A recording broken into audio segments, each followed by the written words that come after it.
tiene una sola razón de ser: exaltar y glorificar a nuestro Dios trino. Aquellas personas que tal vez vienen por primera vez a nuestra iglesia, queremos que sepan que esta iglesia cree en la suficiencia de las Escrituras, y esa confianza nos anima a enseñarla y a exponerla bajo la seguridad de que no necesitamos nada más sino ser expuestos a esta. Durante los últimos domingos nos hemos embarcado en la titánica tarea de estudiar el tema de la oración. Y como bien saben, creemos en la importancia de la predicación expositiva, pero para efectos del estudio que estamos realizando, hoy vamos a tener una enseñanza temática, es decir, vamos a abordar unos elementos puntuales acerca de la oración. Hemos estudiado qué es la oración a la luz de la instrucción apostólica. Hemos podido observar que la oración primero debe partir de la identidad que tenemos como hijos de Dios, razón que nos permite dirigirnos a Dios como Dios Padre. Aprendimos que la oración debe estar basada en lo que Dios ha establecido en sus lineamientos escriturales y que ésta busca lo santo, lo eterno. Y que nuestra oración de ninguna manera debe buscar imponer nuestros deseos a Dios, sino más bien someternos a la voluntad de Dios. Aprendimos que la oración en la Escritura es un modelo, no un método. No hay una única forma de elevar nuestras oraciones a Dios. Pero no solo vimos la estructura de la oración apostólica y analizamos Hebreos para entenderlo, sino que también observamos el Padre Nuestro o la oración familiar como un modelo que Jesús da para elevar nuestras oraciones. Pero la Escritura está llena de oraciones públicas y privadas, en momentos de alegría y en momentos de angustia, lo que nos recuerda que no hay una única forma para elevar nuestros ruegos a Dios, pero sí hay una base innegociable. Pues la única oración que es agradable a Dios es la que se da en los méritos de Cristo. Pues sin Cristo, cualquier oración que elevemos al cielo no lo hacemos como hijos, sino como enemigos de Dios. Y al elevar una oración en la condición de enemigos, toda oración que elevemos a Dios entonces no es agradable, sino desagradable. Por eso Isaías en el capítulo 1 le dice al pueblo que cuando elevan sus oraciones al cielo mientras sus manos están sucias de pecado, Dios solo hace una cosa: girar su rostro, pues les son desagradables. Pero entonces hoy nuestras oraciones a Dios son agradables por lo buenas personas que somos, por la calidad de nuestro carácter moral. Lo único que hoy hace nuestra oración agradable y aceptable a Dios es Cristo Jesús. Niños, ninguno de ustedes es bueno por la corta edad que tienen. Y aun siendo pequeños en edad, la Escritura también dice que son grandes pecadores. Y a menos que vengan a Cristo, sus oraciones tampoco serán escuchadas. Es por Cristo que la oración de un niño y la oración de un adulto son aceptables delante del Padre. Así que esta enseñanza es para todos los presentes, pero en especial para ustedes, niños, pues es necesario que desde muy temprana edad sepan la importancia de orar a Dios en Cristo Jesús. Amén. Vamos a orar. Señor, hoy es uno de esos días en los que tu servidor quisiera correr de temor y temblor al estar delante tuyo y delante de tu pueblo. Hoy entiendo la gran responsabilidad de animar a tu iglesia a buscarte con intensidad y fervor. Y son tantas las distorsiones que se han enseñado acerca de la oración, que hoy este precioso medio de gracia está siendo usado no para tu gloria, sino para intentar manipularte. Hoy te pedimos que nos ayudes a orar conforme a la Escritura para disfrutar de este precioso medio que nos mantiene anclados a una realidad espiritual a la cual no podemos acceder de otra forma. Esto te lo pido en el nombre de Jesús. Amén y amén. Es importante decir que en esta serie nuestra intención no es decirle a ustedes cómo deben orar, como si nosotros fuésemos suficientes en esta tarea. Hoy les hablo a ustedes no como alguien que sabe cómo se hace, esperando enseñarle a alguien que no lo sabe. Hoy me presento ante ustedes como uno más con la misma necesidad, parte del pueblo del Señor. Un hombre más que está desesperado como ustedes, porque Dios nos conceda la gracia de entender la belleza y la importancia de la oración para que podamos usarla en los términos que Él ordena. Quiero dar todos los méritos también en este estudio a un amado hermano llamado John Bunyan, o Juan Bunyan, como otros lo conocen, el escritor del Progreso del Peregrino, y una hermosa obra que él también efectuó mientras estuvo en prisión, llamada La oración en el poder del Espíritu Santo. Hoy entonces quiero mostrarles cómo la iglesia a través de la historia, ya lo vimos en los apóstoles, lo vimos en Cristo, pero también cómo en el desarrollo de la iglesia cristiana histórica, la oración ha tenido un papel relevante y cómo ha sido entendida la oración por la iglesia. No hay tema más solemne ni de mayor importancia para el bien del alma del hombre que tener un correcto entendimiento de la oración. Es el único medio de comunicación con el cielo. No hay otra forma de acceder al trono de gracia si no es mediante la oración.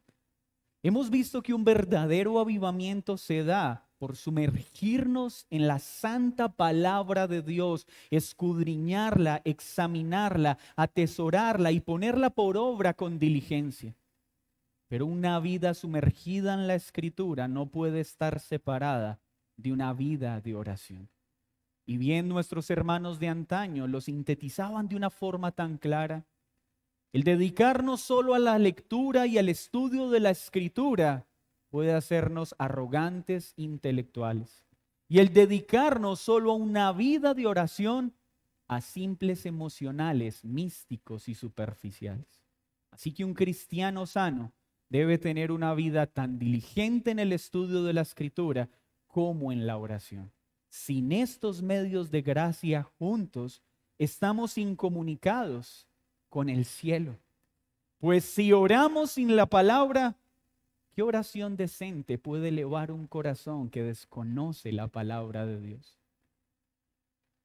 Y si solo estudiamos la palabra y no oramos, qué gran soberbia y arrogancia estamos mostrando al caminar en este mundo sin humillarnos a su presencia. Uno de los grandes desafíos que tiene la iglesia reformada de nuestro tiempo es que con gran esmero hacemos un elevado énfasis en la importancia de estudiar nuestros textos históricos y en especial la palabra de Dios.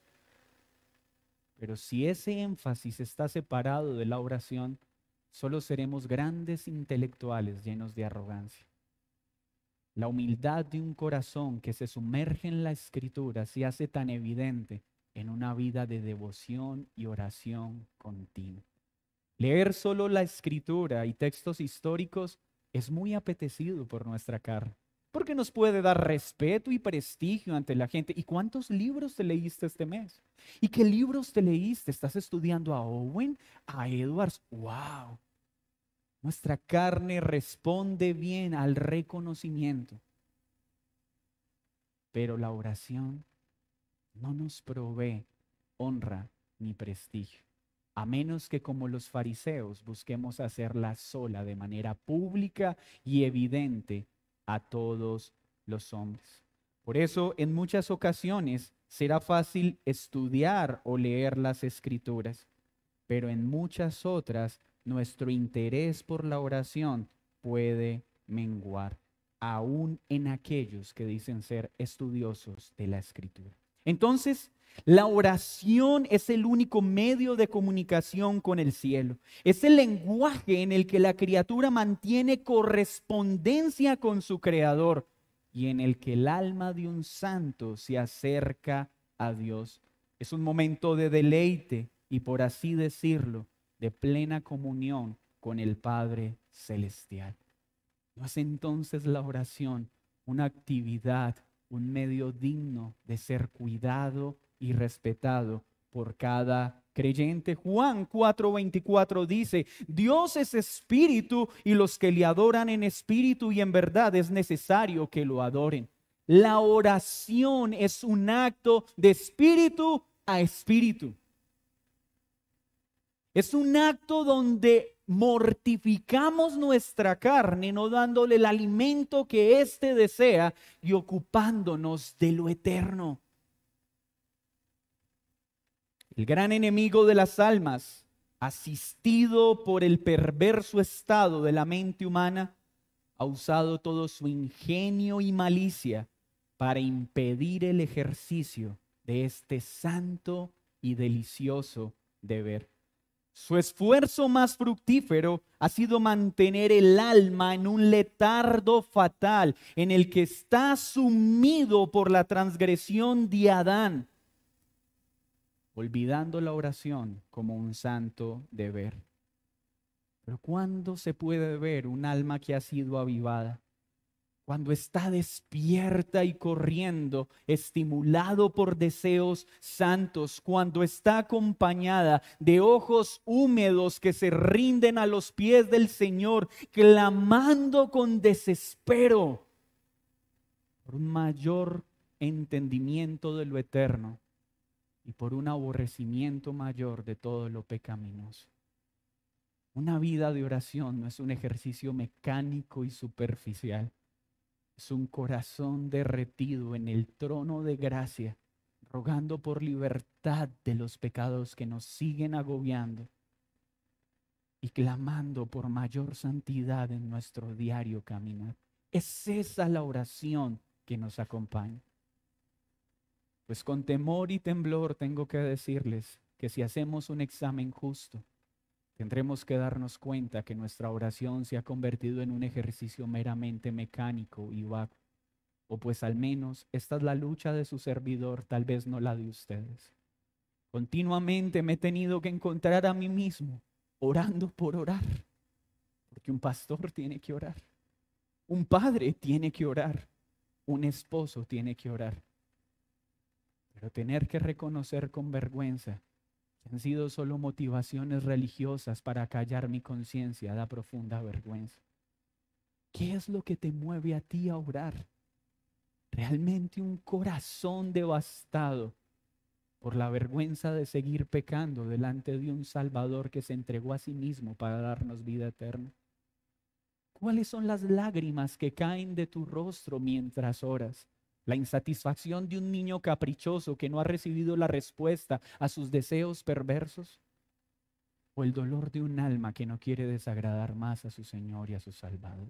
¿Qué es lo que gobierna nuestra oración?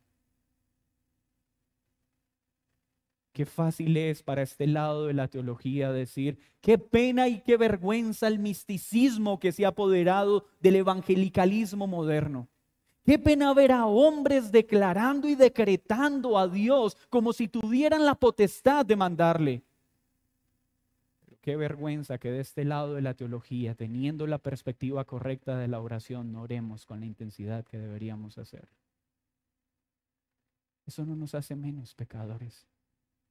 Nos hace al contrario más responsables de nuestra maldad. Pues algunos, aunque equivocados, desesperadamente oran creyendo que tienen poder para cambiar las realidades.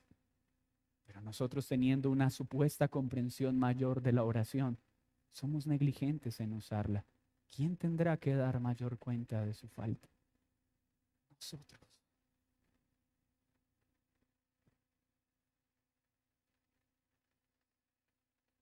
El alma que tiene comunión con Dios alcanza una capacidad en la oración que ningún aprendizaje humano puede dar.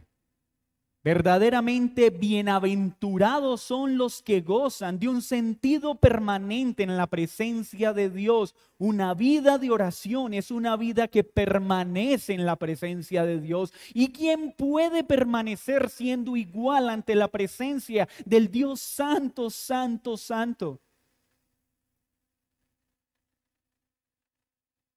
Cuentan algunos relatos históricos que un día se acercan a burlarse de la hija de Jonathan Edwards expresando, ¿tú cómo haces para vivir con ese duro y tosco hombre?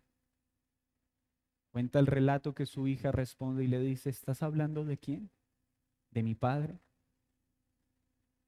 Aquel que cada vez que sale de su aposento privado, su rostro sale tan brillante que nuestras almas son intimidadas por el amor que refleja su rostro.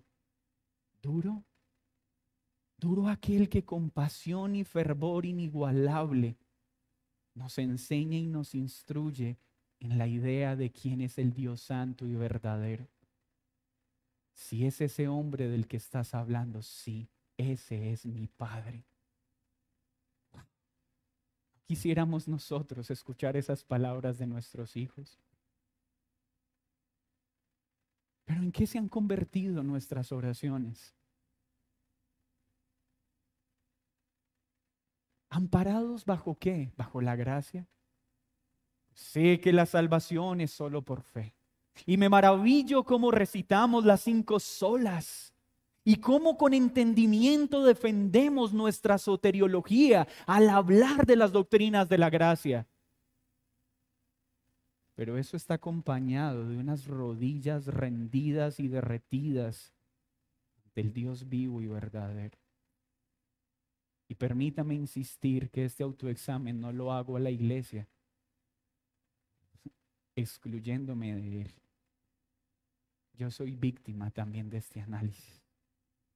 Yo me presento con un corazón avergonzado,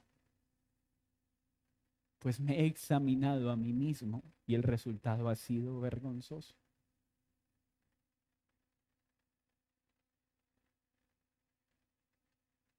Por eso creo que es más fácil predicar expositivamente que hablar de un tema por el cual hemos sido cercenados por la operación del Espíritu Santo.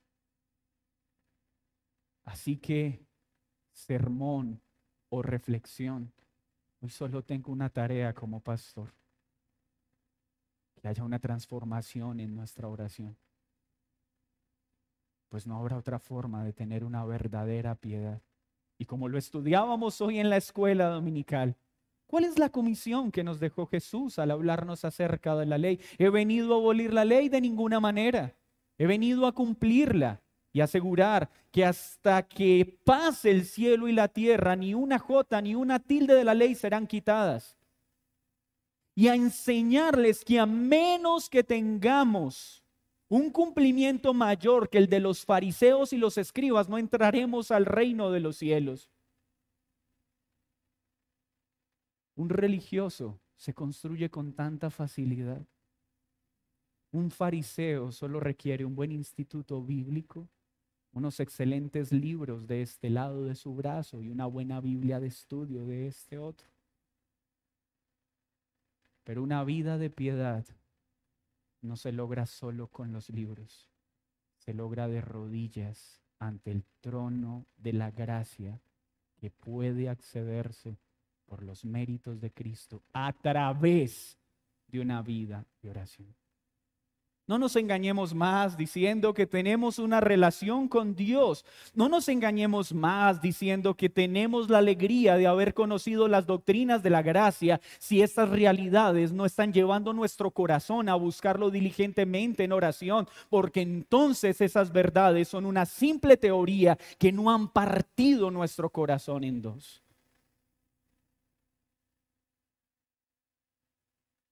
Los hombres necesitan orar siempre y perseverar en la oración. No podemos esperar que haya un día en que nos despertemos y podamos decir, hoy cuánto quiero encerrarme en mi cuarto en lo privado para buscar tu rostro. Pues Jesús mismo nos enseñó que el Espíritu quiere, pero la carne no. Siempre estaremos lo suficientemente ocupados en nuestros estudios, en la preparación de un sermón homiléticamente correcto para ser aceptado por este lado del círculo teológico. Pero existe esa misma disciplina para no negociar el tiempo que debemos pasar en oración. ¿Y cuál será tu excusa? ¿Cuál será la mía? Demasiado trabajo. Es que ser esposo no es nada fácil.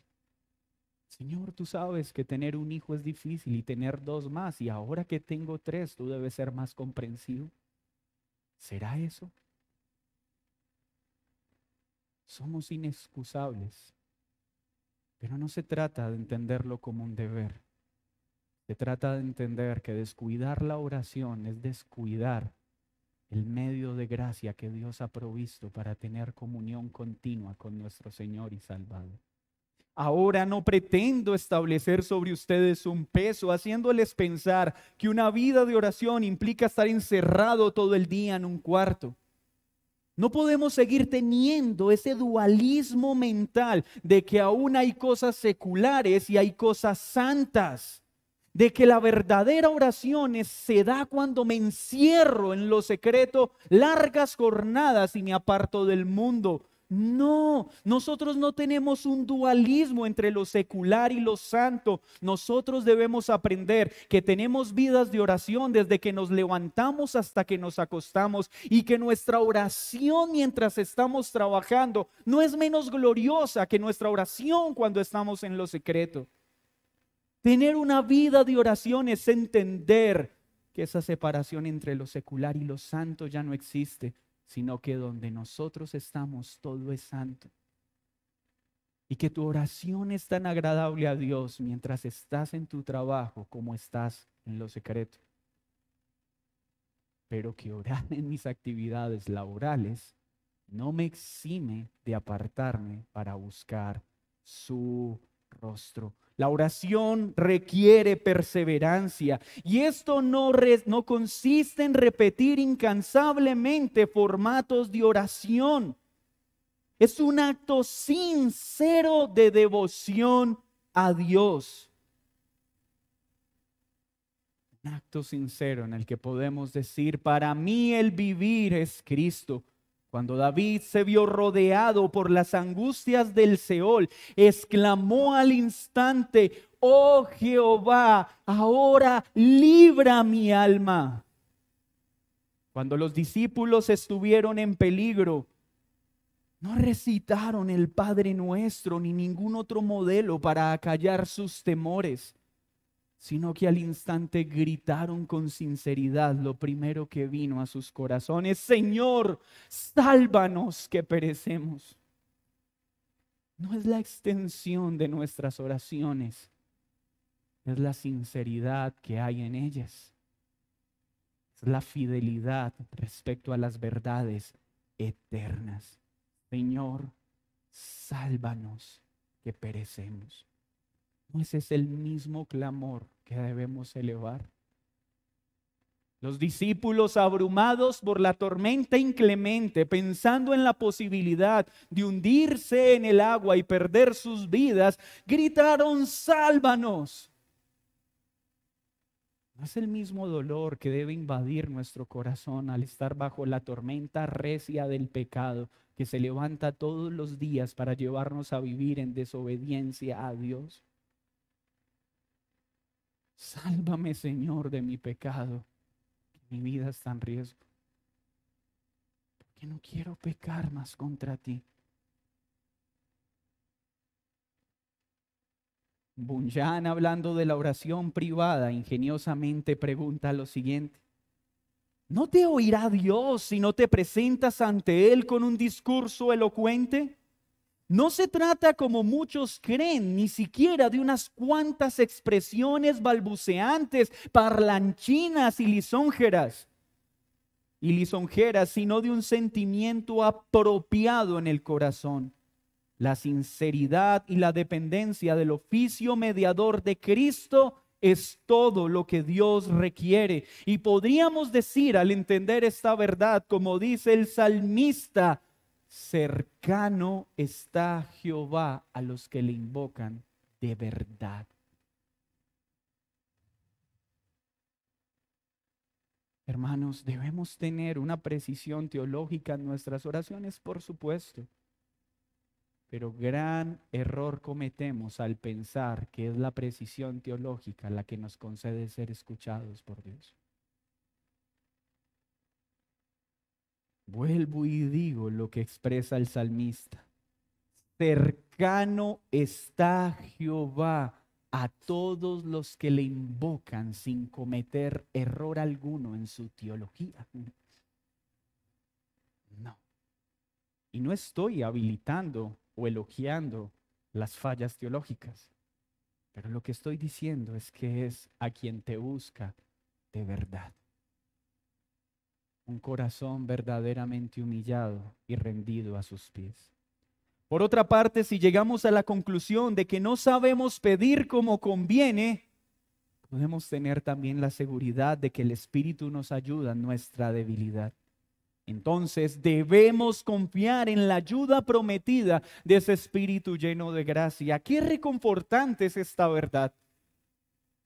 Pues aunque hoy mi deseo es animarles a que nuestra oración sea verdaderamente transformada y se convierta en un acto diligente, intencional, al final de nuestro más excelente esfuerzo, tendremos que decir: oh Señor, no sé pedir como debería hacer, pero descanso en que el Espíritu intercede por mí en medio de mi debilidad.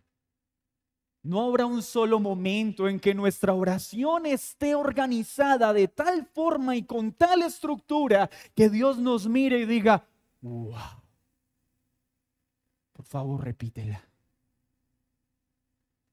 Complace mis oídos con tal destello de intelecto.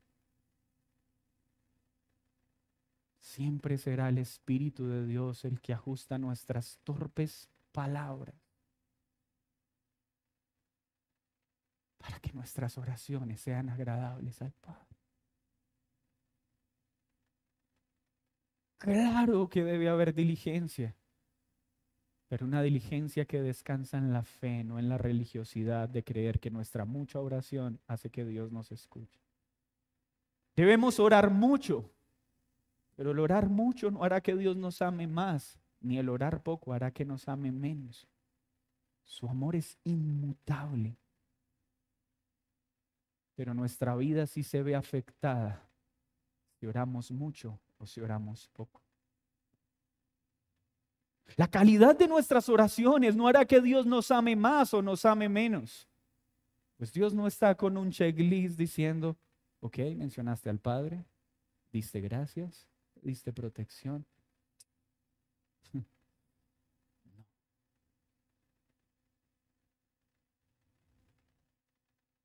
Son tan pobres nuestras oraciones que por eso Dios preparó de antemano en el consejo intratrinitario que tenía que participar el Espíritu Santo, porque si no nuestras oraciones no llegarían como olor grato al Padre.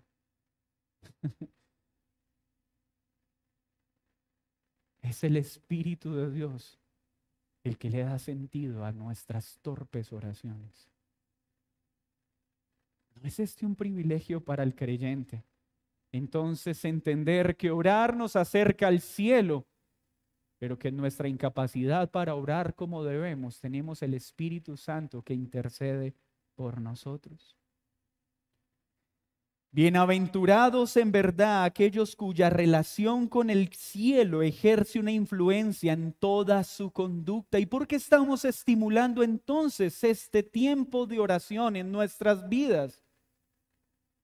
Por una sencilla razón, porque siempre que oramos hay un efecto inmediato, pero hay un efecto futuro. ¿Y nota usted estas palabras? Bienaventurados en verdad aquellos cuya relación con el cielo ejerce una influencia en su conducta. Niños, yo quiero que ustedes desde ya aprendan algo. Ustedes muchas veces van a orar a Dios, pidiendo por sus padres, pidiendo por salud. Tal vez van a haber momentos en que ustedes vean a sus padres pasando por necesidades económicas terribles y ustedes van a orar pidiendo a Dios que solucione su situación. Van a orar pidiendo a Dios que sane a su padre o a su madre con la esperanza de que no parta pronto a la presencia de Dios. Y quiero enseñarles algo. Muchas veces no van a recibir lo que quieren. Niños, algunos de ustedes llegará un momento en que orarán para que sus padres vivan y tendrán que llorar su partida. Muchas veces tendrán que orar por sus padres para que se solucione su situación económica y con dolor tendrán que ver que su situación económica no cambie. Pero les pido que nunca olviden esto. Que no hayan recibido lo que quieren no significa que la oración no está causando el efecto que Dios prometió. Porque el efecto de la oración no está en que haya un cambio de las circunstancias por la oración que elevan. Está en que Dios promete que elevemos nuestras oraciones y Él traerá paz en medio de la tormenta. En que aunque tengas que despedir a tu padre o a tu madre queriendo que pasase más tiempo contigo, podrás mirar al cielo y decir: Señor, no me concediste más tiempo con él, pero aunque mi padre y mi madre me abandonen, tú has prometido que con todo me recogerás y no me dejarás. Niños, la oración no es para que las realidades cambien, aunque Dios puede hacerlo. Es para que experimentemos esa paz que sobrepasa todo entendimiento, aunque las realidades no sean transformadas. Pero siempre va a pasar algo en tu corazón y en el corazón de aquel por quien oras. Esa es nuestra esperanza. La oración no es para cambiar lo que acontece. Ese es el sufrimiento del evangelicalismo moderno. Pues cuando llega la enfermedad torpemente: oh espíritu de enfermedad, oh enfermedad, te ordeno que te vayas. Cuando lo que deberíamos hacer es simplemente: oh Señor, ¿te ha placido permitir que la enfermedad me ataque con fuerza? Solo te pido algo. Si te place, sáname, para que muchos puedan saber que eres poderoso para sanar. Pero si te place llevarme a permanecer en la enfermedad, que muchos también sepan que eres poderoso para sostenerme en medio de ella. Y en las dos será glorificado. Es eso la oración.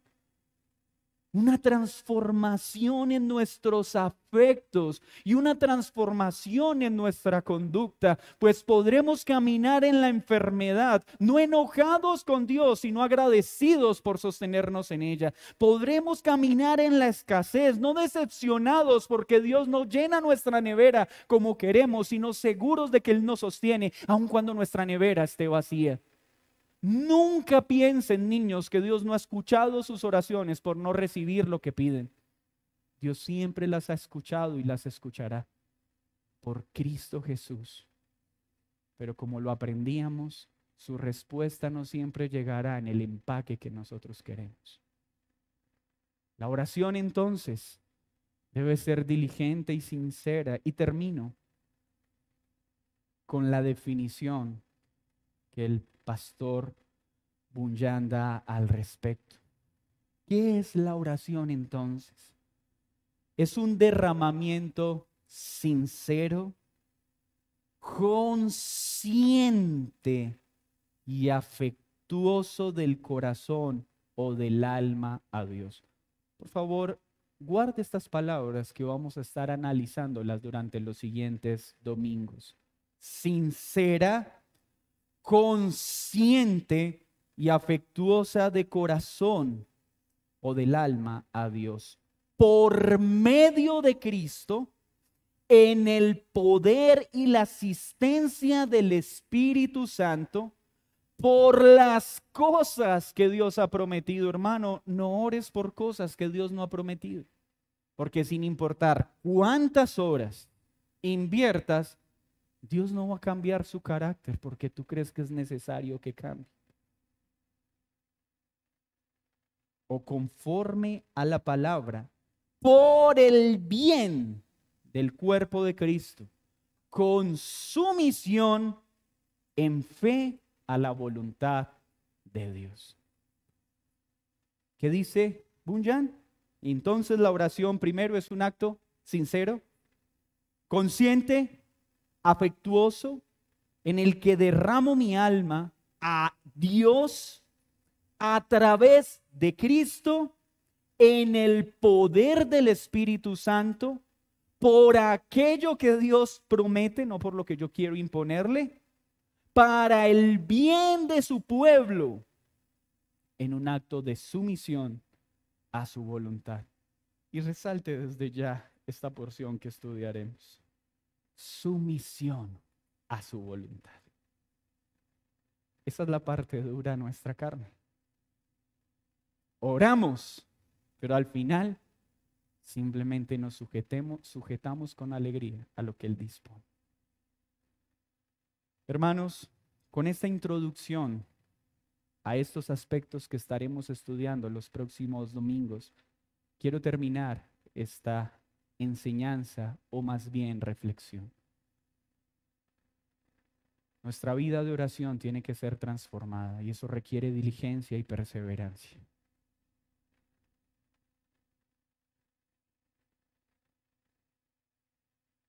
Requiere un conocimiento de la Escritura y obediencia a ella. Requiere estar en Cristo para que ésta sea aceptable. Así que necesito terminar dirigiéndome a dos grupos que están reunidos en esta mañana en este lugar.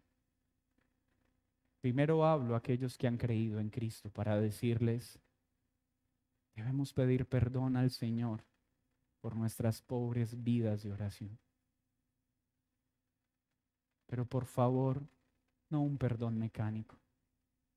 No malentiendan el interés de esta enseñanza, pues no pretendo pararme como un motivador que busca mover sus fibras para que salgan de acá. Oh Señor, perdón porque mi oración es un desastre y en 2 días hayas olvidado tu lamento.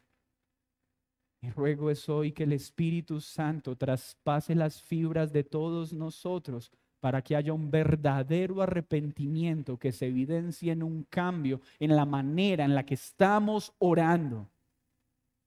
Y esto es solo una obra del Espíritu de Dios, no consecuencia de un esfuerzo humano. Pero esa operación del Espíritu no puede estar ni estará separada de nuestra diligencia en sacar tiempos diligentemente para estar con Él en oración. Tú, querido hermano, ¿cómo tener en poco el medio que Dios ha provisto para que puedas acceder al cielo, al trono de gracia en Cristo para poder presentar tus ruegos y ser transformado mientras interactúas con aquel que te salvó? Pues entre más vidas de oración tengamos, más transformación habrá en nuestra conducta por causa de pasar tiempo con aquel que nos salvó. Es que me falta tanto en mi carácter. Separados de mí, nada podéis hacer. Pero también quiero hablar a aquellos que aún no han puesto su fe en Cristo. Aquellos que neciamente insisten en negarlo. Y aquellos que son meros profesantes. Y niños, quiero hablarles a ustedes. Ustedes no son cristianos porque sus padres sean cristianos. Ustedes no son salvos porque son pequeños y aparentemente sus faltas no son tan grandes como las que a sus ojos parecen que cometen los adultos. Sus pecados, niños, son tan terribles como los de cualquier criminal. Por eso ustedes necesitan a Cristo como mediador. Pues sin Cristo, ninguna de las oraciones que ustedes y nosotros elevemos serán escuchadas y agradables a Dios Padre. Así que lo primero que necesitan todos aquellos que piensan que son cristianos simplemente porque dicen con sus labios amar a Dios, es arrepentirse verdaderamente y venir en Cristo a Dios para ser reconciliados con Él. Y solo así las oraciones que ustedes elevan serán escuchadas. Niños, corran a Cristo para que desde ya tengan acceso al trono de gracia. Pero hablo también a aquellos que piensan ser agradables a Dios simplemente por venir a una reunión cada domingo. ¿Crees tú en serio que eso te hace cristiano o agradable a los ojos de Dios? No te engañes. Necesitas clamar y rendirte a los pies de Cristo y decirle: Señor, ya no quiero ser un mero profesante que dice con su boca amarte mientras con mi vida te niego. Sálvame y dame un nuevo corazón que verdaderamente te ame. Porque si siguen en esa condición de profesantes, sus oraciones jamás podrán ser agradables a Dios Padre. Porque solo por Cristo, en el poder del Espíritu, que una oración es atendida por el Dios Trino. Señor, muchas gracias por esta mañana y por este tiempo que nos concedes. Y hoy me uno con esta iglesia local para decirte: Señor, perdona nuestros pecados. Perdona el poco valor que le damos a la oración. Perdona nuestra ligereza y nuestro descuido en esta santa disciplina. Perdónanos, Dios.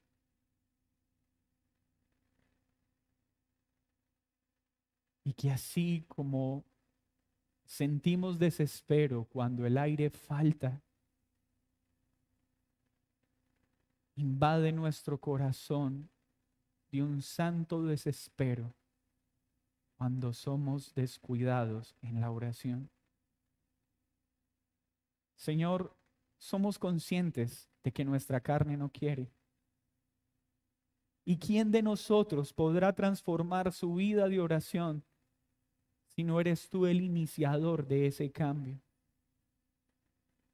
Hoy inicia en nosotros esa transformación, pues eres tú quien tiene el poder para darnos tanto el querer como el hacer. Oh Señor, que seamos una iglesia que ora, no para ganar prestigio ante los hombres como lo hacen los hipócritas, sino porque queremos pasar más tiempo contigo para ser transformados más y más a tu imagen. Perdona a esta iglesia por el poco valor que le hemos dado a la oración. Perdona a cada creyente que hoy está sentado acá, pero por favor ayúdanos.